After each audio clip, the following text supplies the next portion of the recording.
Yeah, hi, it's Michelle from Gibson Jerky again. How you going? Today I'm going to show you how we make our very popular turmeric and mixed spice. Now people go, oh, turmeric in a jerky? It's quite surprising. Everybody that tries it buys it and they all have those same responses. Oh, interesting, and they buy it. So that's a really positive thing because, you know, it's bright yellow and it sort of can't always be the most appealing looking jerky, but it is extremely popular and full of flavour. So today I'm going to show you how we do it. Obviously I'm not going to share my recipe with you, but I will show you from beginning, middle and then the next couple of days to the end. So today I'd like to start just explaining what meats we use because I get asked that quite a lot. We only use top side. I get asked, oh, do you use roux? Do you use it? No. We found that when we have tried other meats, that the marinade struggles to hold into the meat and the flavour does not stay as intense. So when we use the top side, we find it absorbs into the meat really well and it hydrates extremely well to the point that I won't use any other meat anymore. I know it's not the cheapest, but if you want good quality jerky, you sometimes you've got to pay that little bit extra. Okay, so what I'll show you is, like we have our steaks, okay, but when we cut up our steaks, so initially we cut our steaks to about this thick before they go into the freezer. And then once they're in the freezer, they stay there for about three hours. We have 11 racks going, so your home freezer obviously wouldn't take as long, but for me it's about 3, 4, 5 hour delay. Okay, so what we do is we always cut at a thickness. So then what we'll do is we'll come over here and I'll show you. This is my jerky slicer, I call it. Alright, so I'll show you the thickness that we actually cut it at. Okay, so we cut it at 8 mil, right, 8.5, dependent on the kind of top side. But as you can see, it's a really nice thickness. It's even. No two pieces are exactly the same, which is what I'm all about. We don't have a machine, you just put all your slabs in and they all come out perfectly even, not here. Alright, so again, perfectly. The only thing that is perfect is the milk. Every piece is totally different. You got some squares, you got some rounds. We don't do long sticks.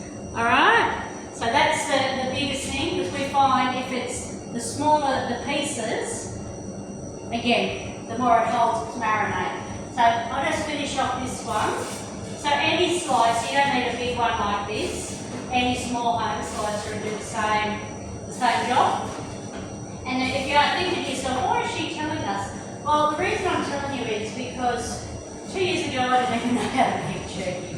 And I just decided one day to figure out, if I was to buy jerky, what would I think was behind the scenes in creating the jerky?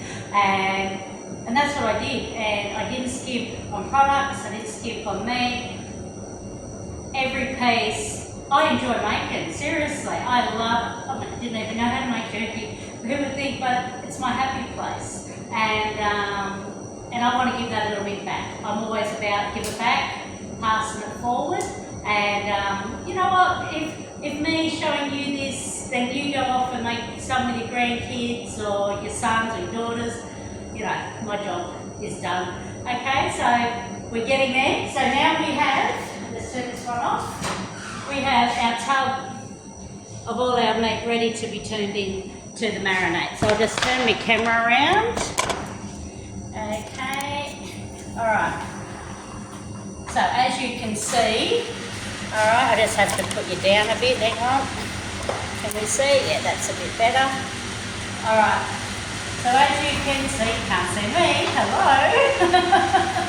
Alright, you can see look at that. Can you see the yellowness of this? Oh my God.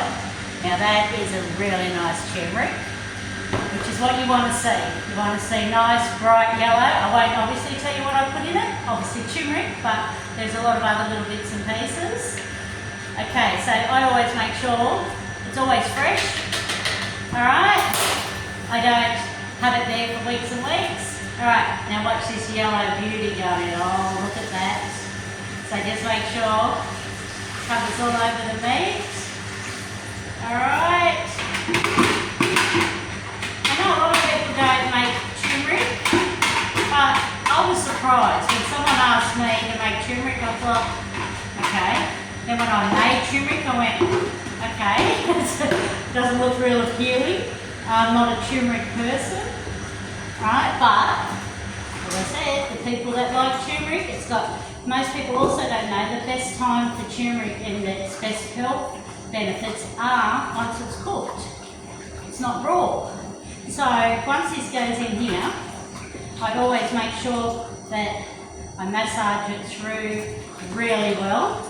So because they're semi-frozen pieces of steaks that I actually carve up, they're quite prone to stick together. So I make sure that it's totally mixed. Okay, so this will then marinate overnight and then tomorrow, and then it'll be in the machines Friday morning.